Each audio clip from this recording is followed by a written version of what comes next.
Da kes? Ya kuri oga. Oga wallahi daga gareji na taso yanzu nan ba ku yaji. A taimaka mu. A wannan abin da kan laifin ka yawa sai mun ga har hada ka roga. Lungwi, kasa lungwi, mata lungwiya. Adamu, kuna tara gosulo akwai mutane a bayan mota wani menene na faruwa ne nan? Ko da lungwi, za ku yi lungwi, mata ko ba lungwi, za ku yi lungwiya. Menene ya faruwa nan? Ga wannan lamarin ku ya baci sai dai kai ba. Yana da tauri kai ko? Wannan sai dai kai ga. Well, I will deal with him. Okay, sir. Sai zan tashi sai. You dey craze abi? Officer, you dey wait, you know the what? Where you dey craze? See you.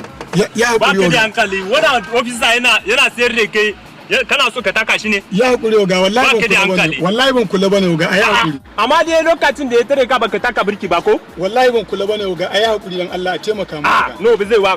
Ya fara zama. A cikin nasu sam kar in ji bakin ku sai na yi kwance cikin yunwa sannan in tashi. Mu tafi dala mu je go back to the office. Oga ai hakuri a taimaka mu oga. Wallahi ba ni bane. You dey craze ba ka da hankali ka rena ma'aikata.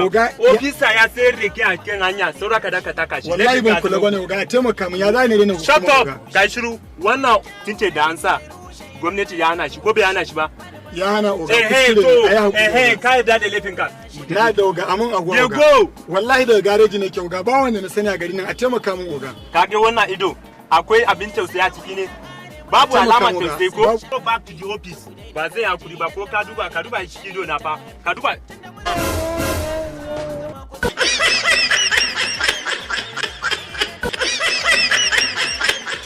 Jesus.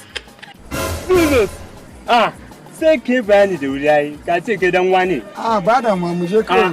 Ba sai an je office ba sai an je office ba dole ba sai an je office ba. Allah ke hakuri mana wasa ne yana maka ba. Babu ga I swear na play na joke na.